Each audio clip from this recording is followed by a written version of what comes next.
मैं परमपिता परमेश्वर के चरणों में पहले अपना शीश नवाता हूँ। तदुपरांत मैं मंच पे आसीन सबसे पहले माननीय चेयरमैन महोदय श्री अवधेश नारायण सिंह यादव जी का तहे दिल स्वागत कर रहा हूँ।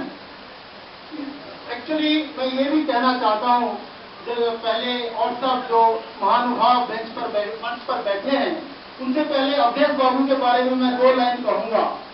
ऐसा मेरा सौभाग्य रहा है कि हाँ मैं बिहारी हूँ का इंग्लिश का जो वर्जन है, ये सायम बिहारी, जिसका विमोचन बिहार के माननीय मुख्यमंत्री जी ने अपने पूरे मंत्रिमंडल के साथ बिहार दिवस के अवसर पर किया था, उसमें ये मेरा बड़ा सौभाग्य रहा कि माननीय चेयरमैन महोदय श्री अवधेश बाबू उसमें भी थे। और इसीलिए मैंने चेयरमैन साहब को रिक्वेस्ट किया कि हे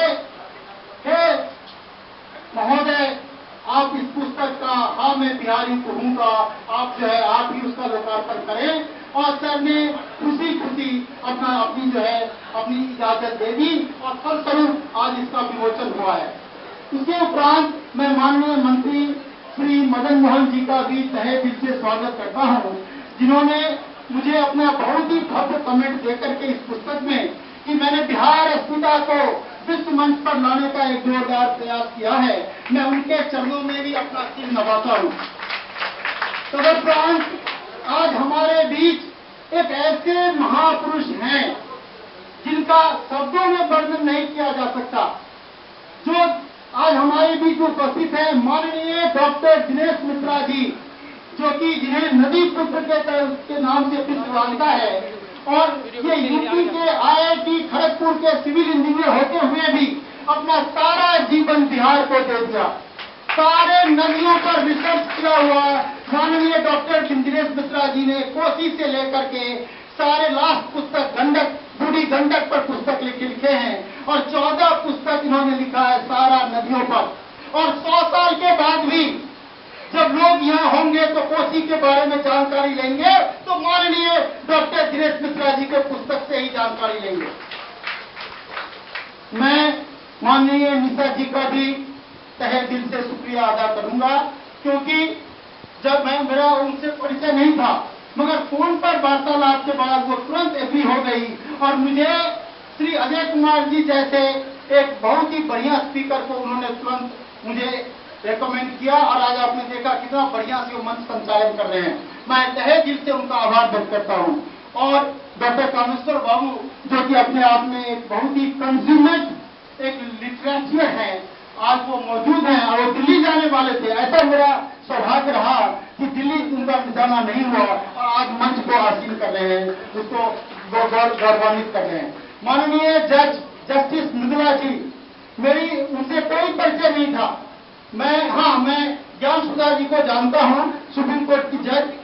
मैं उनका घर गया, मैंने मैडम से रिक्वेस्ट किया कि मैडम आप जरूर आकर के मंच को यहाँ पर गौरवान्वित हमें करें, और मैडम उपस्थित है। आप सब एक बार तहे दिल से उनका स्वागत करें। मैं आप सबका सिर झुका करके स्वागत करता हूँ। और मेरे भकराइन से, जो मेरा गांव भकराइन है, मधेपुर ब्लॉक से मैं भकराइन वासी, मेरे भकराइन से आए हैं जितने महानुभाव हैं, विष्णुमान बाबू, श्री नागेंद्र झा, जिनका आज पुत्र का मधुश्रावणी था, और छोड़ करके आज इस जगह आकर के इस पर गौरवान्वित हमें कर रहे हैं। मैं उनको भी तहे दिल से स्वागत करता हूँ। मणि बाबू, मुखिया जी, हमारे नारायण बाबू, सभी को मैं मेरे चाचा जी श्री देवतानंद बाबू, मैं सबका तहे दिल से स्वागत करता हूँ। बाकी मैं सबको, जितने यहाँ पर महानुभाव हैं, मैं सिर झुका के उन सबका उसी तरह से प्रार्थना करता हूँ। श्रीमान महोदय, यह सायम बिहारी या हाँ मैं बिहारी हूँ एक ऐसा पुस्तक है जिसको ईश्वर के आशीर्वाद से मैं बॉम्बे में रह करके 9 महीना रह करके मैंने पूरा रिसर्च करके ये पुस्तक लिखा और बिहारी अस्मिता को विश्व मंच में लाने का एक भरपूर प्रयास किया है। और मैं ईमानदारी पूर्वक यदि मैंने ये बात नहीं कही तो शायद मैं ईमानदारी से गद्दारी करूंगा। यह पुस्तक मैंने माननीय बिहार के चीफ सेक्रेटरी महोदय श्री अंजनी कुमार सिंह जी को भेजा था, और दूसरे राज्य के जो है, जो मान लीजिए चीफ सेक्रेटरी शायद देखते भी नहीं, अंजनी बाबू को इतना ये पुस्तक पसंद आया कि उन्होंने माननीय मुख्यमंत्री बिहार के श्री नीतीश कुमार जी को रास्ते में सारी स्टोरी कही जब वो समस्तीपुर जा रहे थे, और 5 दिन में अंजनी बाबू का आशीर्वाद से ये पुस्तक का लॉन्च हुआ। आज बिहार में यदि शासन करता है कि एक पीपल्स चीफ मिनिस्टर है तो चीफ सेक्रेटरी भी एक पीपल्स चीफ सेक्रेटरी है, और उसी तरह से एक पीपल्स लीडर हमारे मंच पे बैठे हुए हैं। ये हमारे लिए गौरव की बात है। ये स्वयं बिहारी या हाँ मैं बिहारी हूँ एक ऐसा पुस्तक है जो कि बिहार से, दरभंगा से गए हुए विद्यार्थी जो कि बॉम्बे में रेलवे का एग्जामिनेशन देने गए थे, उन सबको कैसे गुंडों ने, जिसमें राज ठाकरे जी आप जानते हैं, कैसे उन्होंने बिहारी विद्यार्थियों को मार भगाया। ये प्रभाष चंद्र एक कैरेक्टर है जो कैसे बॉम्बे जाता है और कैसे उसको मार करके वहां के गुंडे फेंक देते हैं। एक सपना लेकर के वो जाता है कि मैं रेलवे का गार्ड बनूंगा, दरभंगा से अपनी यात्रा शुरू करता है और कल्याण पहुंचते ही गुंडों के भीड़ उसको आते हैं, उसको मारते हैं और उसको जो है फेंक देते हैं।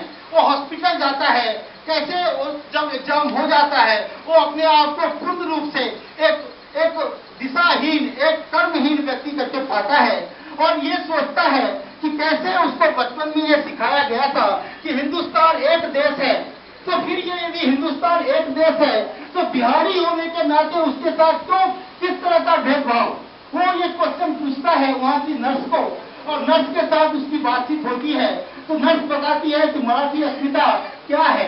वास्तविकता में उसका कोई अस्तित्व नहीं है, मगर राजनीति करने वाले मराठी अस्मिता का झूठा फॉर्म करते हैं। इसी तरह प्रभाष चंद्र फिर जो है हॉस्पिटल से निकलते हैं, बिहारी बंधुओं से मिलते हैं, कैसे बिहारियों का वहां पर किस तरह का उनका दुरुपयोग, कैसी परिस्थिति में बॉम्बे में वो अपना जीवन यापन करते हैं, उसका विवरण दिया हुआ है पुस्तक में। प्रभाष चंद्र फिर बॉम्बे में ट्रेन से गिर जाते हैं, उनके दोनों पैर कट जाते हैं, वो उनको इतना दुख होता है उसका वर्णन नहीं है, मगर फिर भी वो मराठी अस्मिता को गाली नहीं देते हैं। वो कहते हैं कि नहीं, मराठी अस्मिता का इसमें कोई कसूर नहीं है, मगर वो ये क्वेश्चन करते हैं। वो राष्ट्रपति महोदय को लास्ट में मैं बताऊंगा चिट्ठी लिखते हैं कि हे महामहिम, हिंदुस्तान एक है, संविधान एक है, तो फिर बिहारी होने के नाते मेरे साथ इस तरह का दुर्व्यवहार क्यों?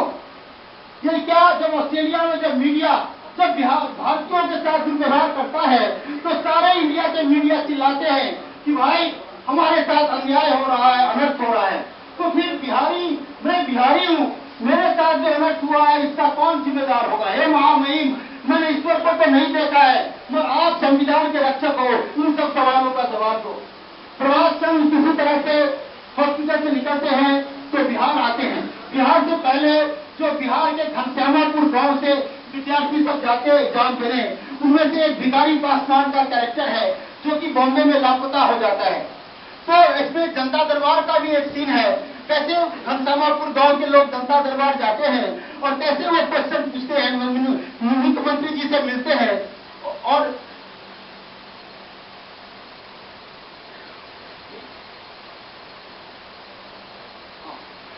दूसरा क्या हुआ, और मैं बहुत ही क्षमा प्रार्थी हूँ, मुझे क्षमा करें, मैं माननीय डॉक्टर अनिल सुलभ जी का नाम कहना भूल गया, क्योंकि डॉक्टर अनिल सुलभ जी ही मुझे बहुत साथ दिए हैं मेरा। मैं सर आपसे अपना वादा छूटा के माफी मांगता हूँ। आज यदि मैं ये प्रोग्राम करने में सफल हुआ तो डॉक्टर अनिल सुलभ जी का इसमें बहुत बड़ा योगदान रहा। रांची से मैं आया था, मैं यहाँ का हूँ नहीं, मगर अनिल सुलभ जी ने मुझे काफी मेरी मदद करी, आज ये प्रोग्राम हुआ है। तो ऐसा है कि जनता दरबार का एक सीन है, कैसे बिहार के मुख्यमंत्री की विनम्रता, किस तरह से लोगों से मिलते हैं, किस तरह से वो कहते हैं, उनका एक आह्वान है कि जिस तरह से नेताजी सुभाष चंद्र बोस ने जैसे कहा था कि आए हिंदुस्तानियों अपना खून दो, मैं तुम्हें आजादी दूंगा। मैं बिहारियों से मांग करता हूँ कि हे बिहार के नागरिक, आप मुझे 8 घंटा का ईमानदारी पूर्वक काम करके दीजिए, मैं हिंदुस्तान में बिहार को स्थापित कर दूंगा, बिहार को एक अगला राज्य बना दूंगा। आपके मुख्यमंत्री का आह्वान है अपने बिहारी भाइयों के प्रति। उसके बाद जब प्रभाष चंद्र पटना जंक्शन आते हैं तो पटना जंक्शन में मुख्यमंत्री और विपक्ष के नेता सब जाते हैं उनको रिसीव करने, वहां पर मुख्यमंत्री का भी भाषण है। मुख्यमंत्री बिहार की 21वीं शताब्दी की परिकल्पना करते हैं कि कैसे मौर्यन ग्लोरी, चंद्रगुप्त मौर्य और अशोक का ग्लोरी कैसे बिहार में दोबारा स्थापित होगा, इस तरह का मुख्यमंत्री जी का भाषण वो वहां पर पटना जंक्शन में एक जबरदस्त भाषण है। अंत में उसमें प्रभाष चंद्र का नाम इतना फैल जाता है कि अमेरिका के राजदूत प्रभाष चंद्र से मिलने आते हैं उनके गांव घनश्यामापुर में और उनसे बहुत बात करते हैं। उनको अमेरिका का राष्ट्रपति का चिट्ठी देते हैं कि आप अमेरिका आइए, क्योंकि आपने जिस तरह से राष्ट्रीयवाद को बहाल किया है भारत में, अमेरिका में भी इसी तरह की राष्ट्रीयवाद का जरूरत है। लास्ट में हमने पुस्तक में पार्लियामेंट का डिबेट दिखाया है, कैसे बिहारी अस्मिता, मराठी अस्मिता, मराठी मानुष पर बहस है और कैसे भारत के प्रधानमंत्री महोदय अपना भारत का क्या स्वरूप होगा, भारतीयता का क्या स्वरूप होगा, इस पर वो प्रकाश डालते हैं। वो कहते हैं कि पंजाब में जब खालिस्तान का मूवमेंट हुआ तो खालिस्तान का मूवमेंट भारतीयता के खिलाफ था, इसीलिए वो मूवमेंट जो है खत्म हो गया। बिहारी अस्मिता, मराठी अस्मिता जब तक भारतीयता के अनुरूप है तब तक वो भारतीयता का गुण गाता है और हमें मंजूर है, पर कोई भी अस्मिता भारतीयता की बड़ा नहीं हो सकता और जब भी वो भारतीयता का खिलाफ जाएगा वो अस्मिता का वर्चस्व खत्म हो जाएगा। माननीय विशिष्ट इंटेलेक्चुअल इंटेलिजेंसिया क्लास को हमने इन्वाइट किया है। मेरा जन्म कलकत्ता में हुआ, चार्टर्ड अकाउंटेंसी और MBA फाइनेंस बैकग्राउंड से मैं दिल्ली में 12 साल रहा। कलकत्ता में जब मैं बचपन में था तो मैं चूंकि बंगाली के बड़े इंटेलेक्चुअल्स के साथ पला बढ़ा, वो सब मुझे मेरो करके बुलाते थे, क्योंकि मेरो मतलब एक हीनता वाला, क्योंकि बिहार का मैं था तो ये शब्द से कभी कभी मुझे पुकारा जाता था जो मेरा हृदय को छेद देता था।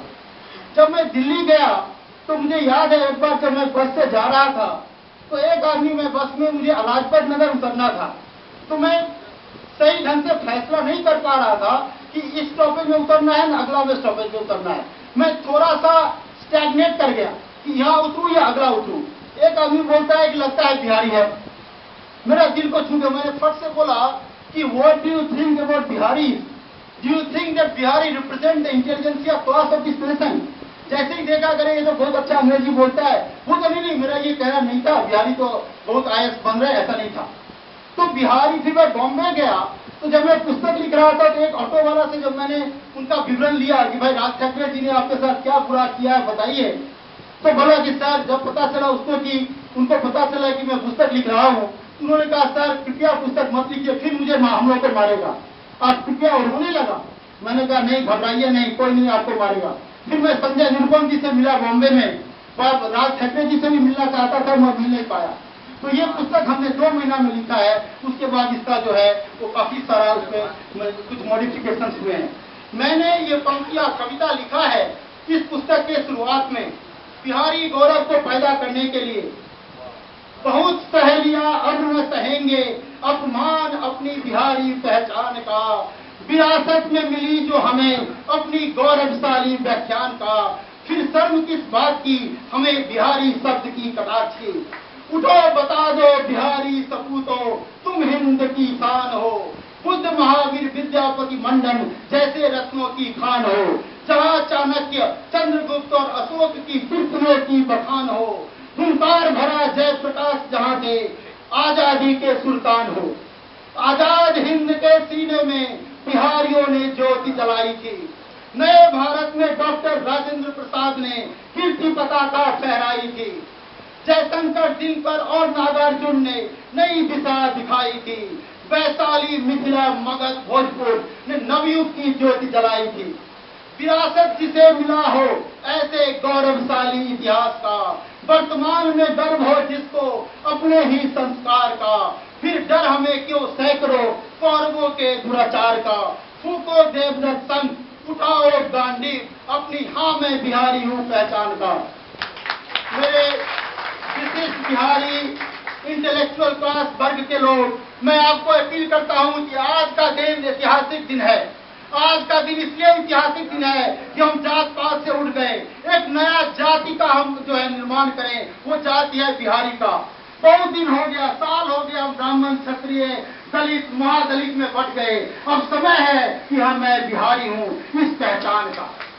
जिस दिन बिहार में हाँ मैं बिहारी हूँ की पहचान होगी, उस दिन बिहार हिंदुस्तान का मॉडर्न ग्लोरी को पहचान करेगा और बिहार भारत का सबसे ऊंचा और सबसे बड़ा राज्य बनेगा। इसीलिए मैं सभी यहाँ के इंटेलेक्चुअल वर्ग, सभी महामंत्री की से अपील करता हूँ कि ये पुस्तक को सारे बिहारी लोग पढ़े। हे महामंत्री महोदय, ये आप सुनिश्चित करें, आप मिथिला से आते हैं, सुनिश्चित करें कि ये पुस्तक हरेक बिहारियों के पास जाए और बिहारी गौरव की ज्योति हरेक दिल में ये जले। मैं मंत्री माननीय श्री मदन मोहन बाबू से आग्रह करता हूँ कि मेरी जो ये विनम्र निवेदन है वो जरूर स्वीकार करेंगे। और मैं चूंकि मंच पर बहुत विद्वान लोग बैठे हैं, मंत्रीगण है, माननीय अनिल सुलभ जी है, मैं फिर से दोबारा उनसे क्षमा प्रार्थी हूँ सर कि अचानक मेरा मुंह से आपका नहीं निकला। आपके बदौलत आज ये फंक्शन हुआ है, बहुत आपने मदद करी है। आप सबका जय हो, जय हो, जय मिथिला हो, जय मगध हो, जय वैशाली हो, जय बिहार हो और जय हिंद, जय हिंद, जय हिंद।